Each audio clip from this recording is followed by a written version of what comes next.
मुत्तहदा कौमी मूवमेंट पाकिस्तान के रहनुमा डॉक्टर खालिद अब्दुल सिद्दीकी ने ताजिरों का ज़बानी कलामी साथ देने का ऐलान कर दिया। असल में सबसे बड़ा हमारा प्रॉब्लम ये है कि हमारी मार्केटों के अंदर 14 अगस्त का माल भरा पड़ा हुआ है।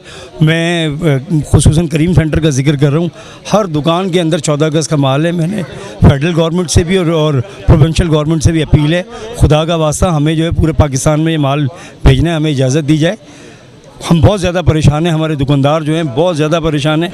हमारा गारमेंट्स का माल है और ये वरना ये हमारे लिए ये माल जो है ना फिर 14 अगस्त के बाद 1 साल के लिए डम्प्ड हो जाता है। जबकि प्रेस कॉन्फ्रेंस में मौजूद ताजिर बिरादरी के मुतासिर अफराद ने सिंध हुकूमत को धोखेबाज करार दे दिया। देखिए, उन्होंने तो हमें ऑप्शन दे दिया है कि आप जब बोले अभी बोले, हमारे MPS और MNS के साथ हम चलने को तैयार हैं और मार्केटें खुलवा देते हैं। अब बात यह है कि हमने मुशावरत करनी है अपनी मार्केटों में कि हमें किस लेवल तक जाना है, क्योंकि बहुत से लोग ये चाह रहे हैं कि मार्केटें बंद रहें और बहुत से लोग चाह रहे हैं मार्केटें खुल जाएँ। तो इंशाल्लाह अब इन्होंने जो ऑप्शन दिया है उस पर मुशावरत करके हम जो है लाए अमल का ऐलान कर रहे हैं। 8 तारीख तक बंद है तो 9 तारीख को भी खुल जाए तो बड़ी बात है। हमें इस हुकूमत पर भरोसा नहीं है, ये धोखेबाज हुकूमत है सिंध गवर्नमेंट। इन्होंने जो हमारे साथ किया लॉकडाउन लगाने से 1 दिन पहले कि लॉकडाउन नहीं लगेगा, अगले दिन लॉकडाउन लगा दिया, तो इनका ये भी भरोसा नहीं है कि 9 तारीख को भी खोलते हैं या नहीं खोलते।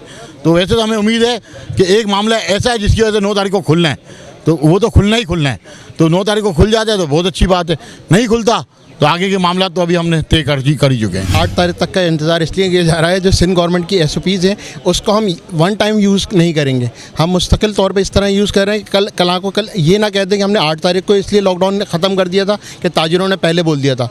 हम 8 तारीख का टाइम इसलिए दे रहे हैं। लेकिन एक और गुजारिश ये है कि सिंध गवर्नमेंट के पूरे सिंध और बलूचिस्तान में जितना प्रेशर कराची के हॉस्पिटलों में है, वो सिंध बलूचिस्तान के अंदरूनी सिंध से और अंदरूनी बलूचिस्तान से लोग आ रहे हैं, मरीज़ आ रहे हैं, वो सिंध में आके कराची में आके इलाज करा रहे हैं। और पूरे कराची के अंदर इस वक्त जो वेंटिलेटर्स की तादाद है 870 वेंटिलेटर्स इस वक्त प्राइवेट और सरकारी हॉस्पिटलों में मौजूद हैं। मैं सिंध हुकूमत से गुजारिश करूँगा, खुदारा बहुत हो गया है, बहुत खेल हो गया है लॉकडाउन के हवाले से।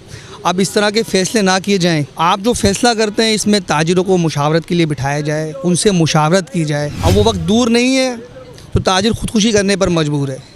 तो मैं फिलवोर सिंध हुकूमत से गुजारिश करूँगा कि बराए मेहरबानी इस लॉकडाउन के हवाले से कोशिश ये की जाए कि आप SOPs पर अमल करवाएं, वैक्सीनेशन लगवाएं, मार्केटों में कैंप लगवाएं।